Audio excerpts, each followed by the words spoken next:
छत्तीसगढ़ी गाने देखने के लिए हमारे YouTube चैनल को सब्सक्राइब करें और नए अपडेट्स जानने के लिए बेल आइकन के बटन को क्लिक करें।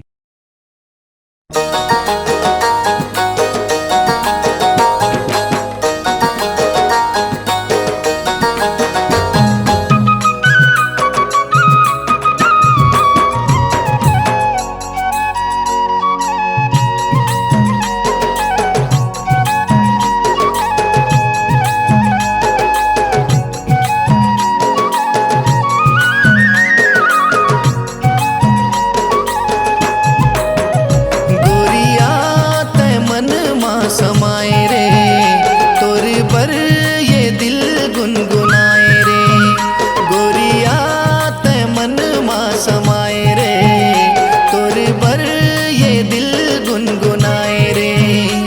तोर आँखी के काजल जैसे करिया रे बादल, तोर आँखी के काजल जैसे करिया रे बादल, तोर हिरनी कस चाल मोला भाए रे, गोरिया ते मन मा समाए रे तोरे पर ये दिल गुनगुनाए रे, गोरिया ते मन मा समाए रे तोरे पर ये दिल गुनगुनाए रे।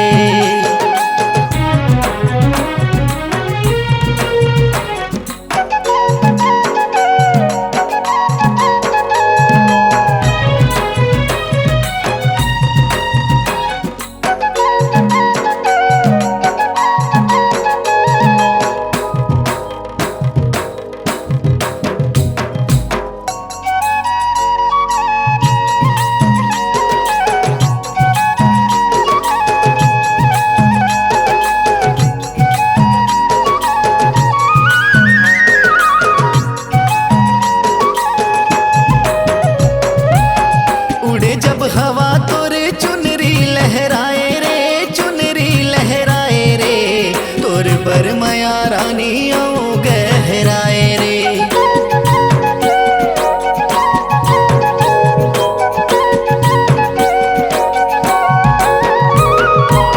मोगरा के फूल जब मह मह ममहाए रे, मह मह ममहाए रे, मन के भौरा मोर उड़ी चली आए रे, मन के भौरा मोर उड़ी चली आए रे। तोर पैर के छम छम तोर चूरी के खन खन, तोर पैर के छम छम तोर चूरी के खन खन, मोला करके इशारा ये बलाए रे, गोरिया ते मन मा समाए रे तोरी बर ये दिल गुनगुनाए रे, गोरिया ते मन मा समाए रे तोरे पर ये दिल गुनगुनाए रे।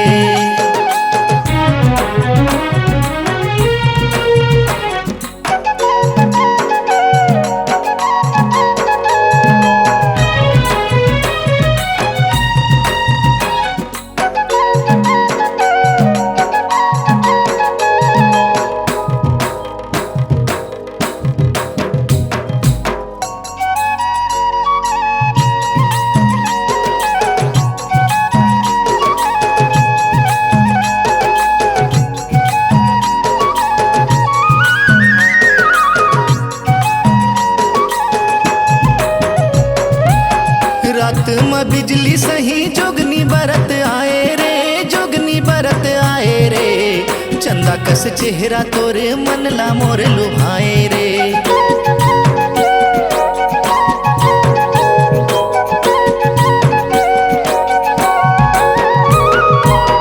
माया पीरित के डोरी तोर मोर बंधाए रे, तोर मोर बंधाए रे, कटे नहीं रति हरानी दिन नहीं पहाए रे, कटे नहीं रति हरानी दिन नहीं पहाए रे। तोर होठ के लाली रंग मोला आए रे पसंद, तोर होठ के लाली रंग मोला आए रे पसंद, तोर कुंवर तन बदन मोला भाए रे, गोरिया ते मन मा समाए रे